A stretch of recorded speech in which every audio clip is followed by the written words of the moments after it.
Queridos irmãos, que a paz de Jesus e a ternura de Maria esteja convosco. Então faremos hoje o comentário do Evangelho do 9º domingo do tempo comum, Evangelho de Mateus, capítulo 7, versículo 21 a 27.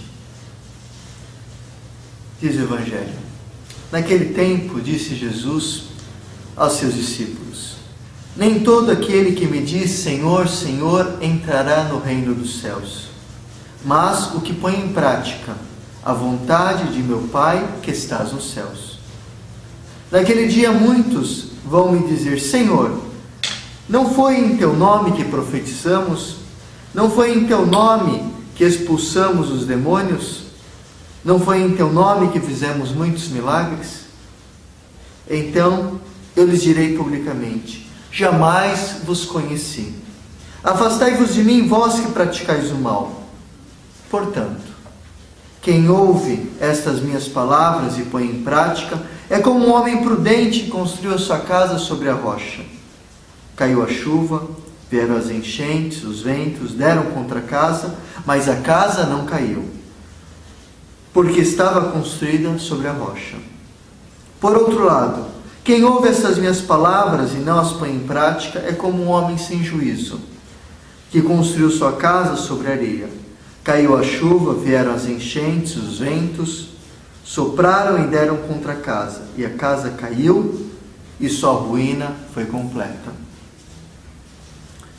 Nós, neste domingo, com este Evangelho, fechamos a primeira parte do ciclo do tempo comum e entramos e vamos entrar já no domingo próximo, no tempo da Quaresma.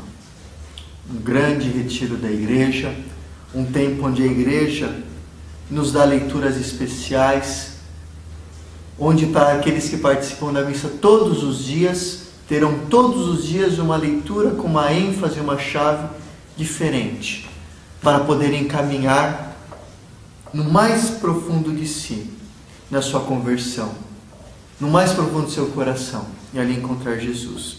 E na leitura de hoje, Jesus fecha o grande sermão da montanha, que há 5 domingos nós já estamos meditando.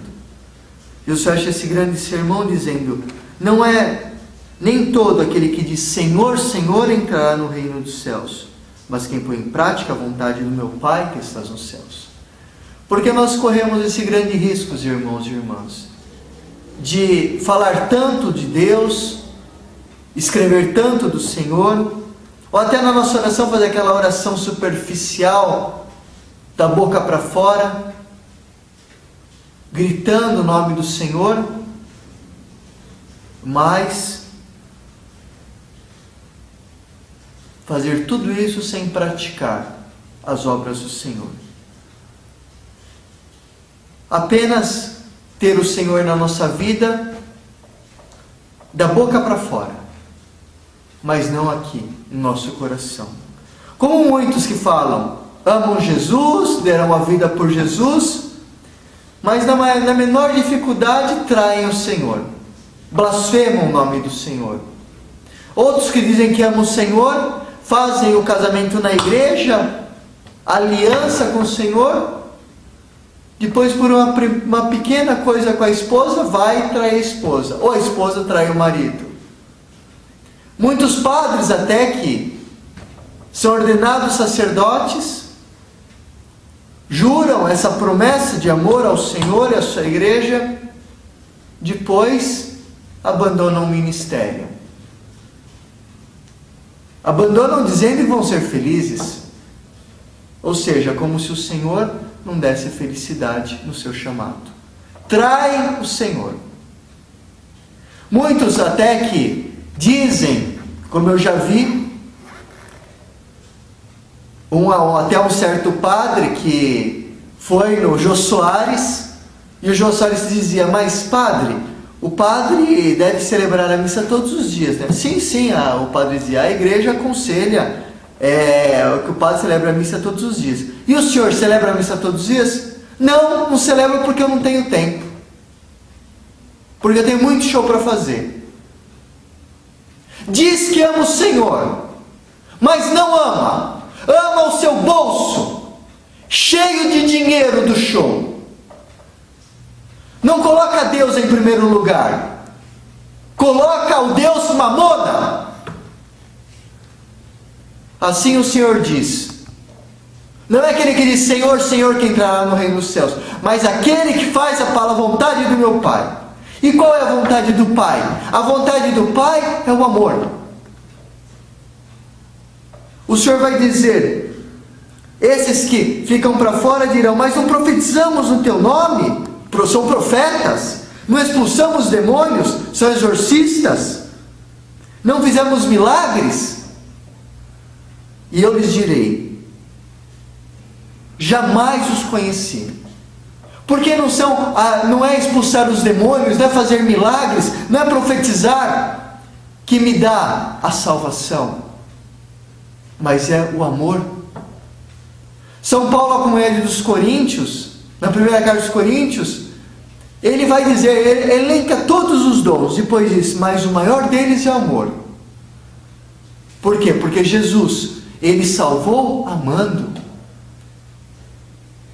Muitos podem até ter dons, e tantos dons, mas esses dons, se não servem para amar, se não servem para amar Jesus presente no irmão, eles servem apenas para duas coisas: para me engrandecer, me tornar soberbo, orgulhoso, cheio de mim mesmo, e para escravizar o outro com o meu dom. Tanto que na igreja, o dom da autoridade não é para mandar, é para servir. Infelizmente nós vemos hoje uma igreja morta.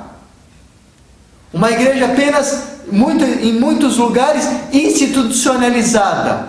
Mas não uma igreja no espírito. Uma igreja que serve. Uma igreja que lava os pés.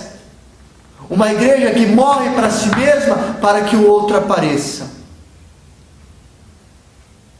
Uma igreja que usa os dons, muitas vezes, para escravizar. Quantos na renovação carismática dizem ter dons, mas usam o dom só para se aparecer? Como se o dom do Espírito fosse o monopólio deles. Isso nós vemos em tantos grupos de oração.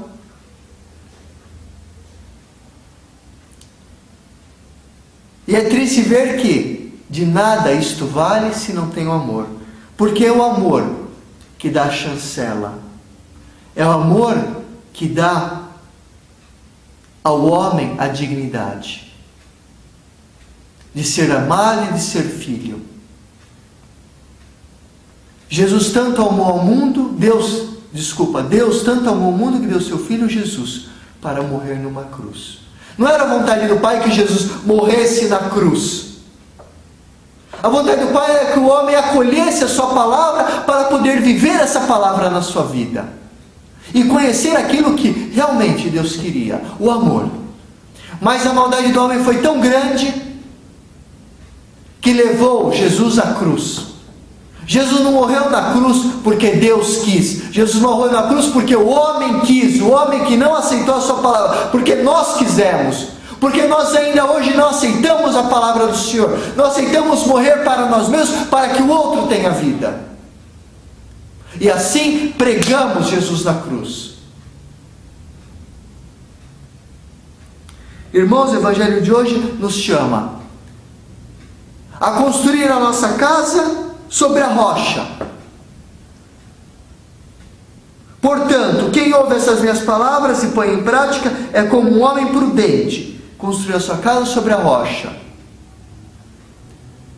Quando uma empresa vai construir um grande edifício, eles perfuram todo o solo e lançam as fundamentas, as bases sobre a rocha. As estacas. A estaca vai entrando, vai sendo martelada, entrando no solo até encontrar a rocha firme.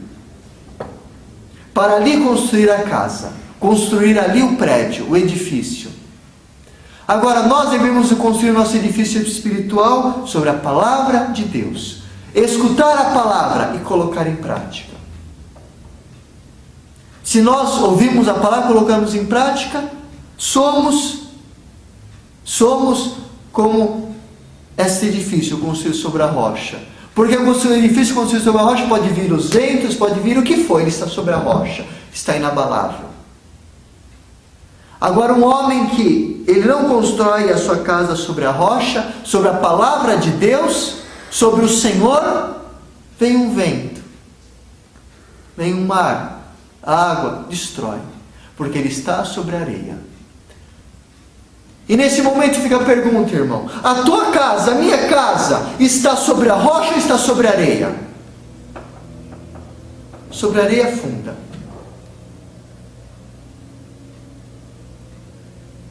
E nós corremos o risco de construir a nossa casa sobre a areia quando nós confiamos em nós mesmos, quando nós achamos melhores do que os outros, quando nós achamos que Deus, o Espírito Santo, é propriedade nossa, quando nós não amamos, nós construímos a nossa casa sobre a areia. É por isso que no Salmo responsorial, Salmo 31 vai dizer: Senhor, sede a minha rocha protetora, um abrigo bem seguro. E esta é a oração do homem de fé. Senhor, sede a minha rocha protetora. Sede para mim, Senhor, um abrigo bem seguro. Senhor, eu ponho em vós toda a minha esperança, que eu não fique envergonhado eternamente. Porque sois justo, defendei-me, Senhor, libertai-me, apressai-vos, Senhor, em socorrer-me. E vos deixo, irmãos, a bênção especial de Nossa Senhora Rainha da Paz, e vos desejo uma boa semana, uma semana na paz. E busquemos juntos construir a nossa casa sobre a rocha, que é o Senhor, sobre a sua palavra, para que da nossa boca não saia a sua palavra, Senhor, Senhor, mas que a nossa boca proclame e grite o nome do Senhor. Em nome do Pai, do Filho e do Espírito Santo. Amém. Uma boa semana.